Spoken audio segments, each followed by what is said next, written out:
आहे आपला sign conventions of first law of thermodynamics.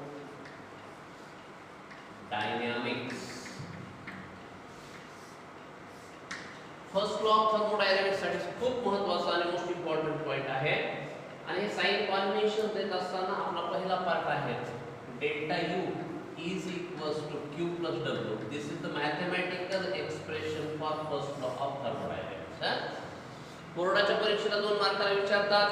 CET आणि नीट मध्ये अतिशय महत्त्वपूर्ण असे क्वेश्चन्स यावरती विचारले जातात. आणि साइन कॉन्व्हेन्शन्स मध्ये पहा पहिला q पॉझिटिव्ह हीट ऍब्सॉर्ब. व्यवस्थित लक्ष द्या. न्यूमेरिकल मध्ये देखील महत्त्वाचं आहे. जर q ची व्हॅल्यू जर पॉझिटिव्ह असेल तर सिस्टीमने हीट ऍब्सॉर्ब केलेली आहे सराउंडिंग पासून. q negative heat evolve. जर का q निगेटिव्ह असेल तर सिस्टीमने हीट इव्हॉल्व केलेली आहे सराउंडिंग. हा महत्त्वपूर्ण पार्ट आहे. त्यानंतर w positive work done on the system. W positive work done on the system. या कॉम्प्रेशन असं देखील म्हणतात. शब्द लक्षात ठेवा. Work done on the system. On the system म्हणजे सिस्टम कॉम्प्रेस होते. वर्क ऑफ कॉम्प्रेशन असं देखील तुम्ही म्हणू शकता जर W पॉझिटिव्ह असेल तर.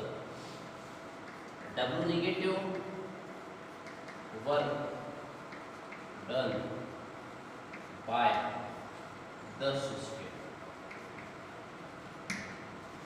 Work of expansion W negative कोणी टर्म न्यूमेरिकल सेक्शन मध्ये देखील there is a work of expansion असा पार्ट असेल तर आपल्याला we have to use the sign negative. Sign should be used at that particular time. त्यानंतर डेल्टा U पाचवा point. Delta U positive internal energy increases. Simple part. Delta U ची value जर positive आली तर internal energy वाढायला पाहिजे. आणि शेवटचं साइन कॉन्व्हेन्शन डेल्टा यू जर निगेटिव्ह असेल तर इंटरनल एनर्जी जी आहे ती डिक्रीज होत. खूप छान पद्धतीने पॉइंट लक्षात ठेवा. कारण केवळ 2 मार्काच्या बोर्डाच्या परीक्षेला नाही तर सीईटी आणि ऑब्जेक्टिव्हच्या प्रत्येक परीक्षेसाठी हा एक महत्त्वपूर्ण पार्ट आहे. आणि म्हणून तो भाग व्यवस्थित लिहायचा.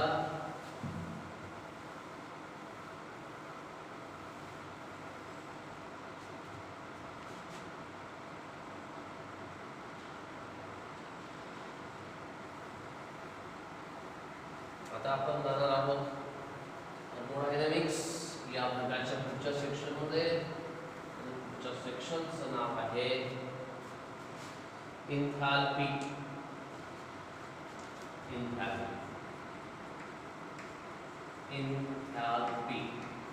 हा नवीन कन्सेप्ट आहे.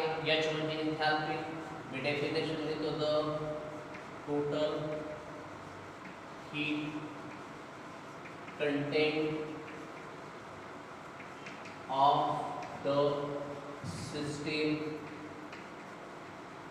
is known as enthalpy.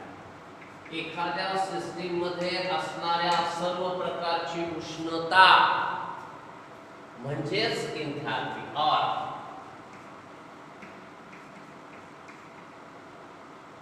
it is the sum of internal energy and product of pressure and volume असंही आपल्याला म्हणता येतं.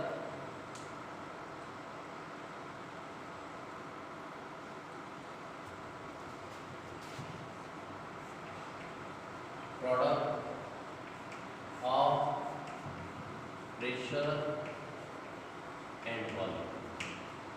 ठीक. आता आपण मॅथमॅटिकली एक्सप्रेशन बघूया. मॅथमॅटिकल एक्सप्रेशन h बरोबर आहे u plus pv. This is the mathematical expression for एन्थॅल्पी. एखाद्या सिस्टीम मध्ये असणाऱ्या सर्व प्रकारची उष्णता म्हणजे एन्थॅल्पी अथवा इथून व्याख्या तयार करण्यात आल्या दोघांची बेरीज आहे. u कोण आहे? u इंटरनल एनर्जी आहे. pv मॅथमॅटिक्स मध्ये याला आपण प्रोडक्ट म्हणतो, product of pressure and volume. या दोघांची बेरीज म्हणजे एन्थॅल्पी. आणि या पद्धतीनं एखाद्या सिस्टीम मध्ये असणाऱ्या सर्व प्रकारच्या उष्णतेला आपण एन्थॅल्पी असं म्हणतो. आता लक्षात घ्या, पूर्ण प्रॉपर्टीज आपण पाहूया. एक्सप्लेनेशन्स काय सांगतात त्याचे? एक्सप्रेशन्स पहिला, इट रिप्रेझेंट्स, लिहून देतोय, it represents total heat of system. हे रिप्रेझेंटेशन आहे एखाद्या सिस्टीम मध्ये असणाऱ्या सर्व प्रकारच्या हीटचं. सेकंड पॉइंट महत्त्वाचा आहे, इट इज अ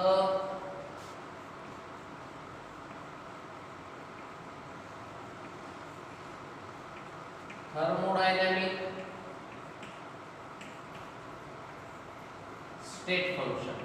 पाहूया, याच्यावर चर्चा करूया. तीसरा पॉइंट आहे, it is an extensive property. It is a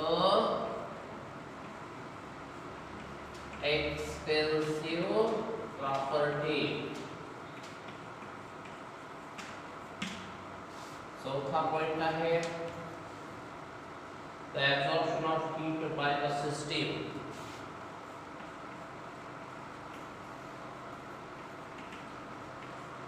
Heat by system increases its enthalpy.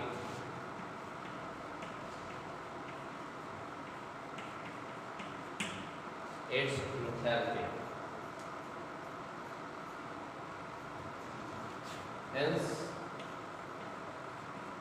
it is called as heat content of a system. महत्वपूर्ण पार्ट दिलेले आहेत. It represent the total heat of the system. जी संपूर्ण system आहे यामध्ये असणारी total heat जी आहे हे रिप्रेझेंट करणारी ही टर्मिनॉलॉजी प्रामुख्याने इथे वापरली जाते. It is a thermodynamic state function. हे पहा, आपण काय सांगितलं होतं, थर्मोडायनॅमिक्स मध्ये महत्त्वाचा पार्ट होता एक इनिशियल स्टेट आणि दुसरी फायनल स्टेट.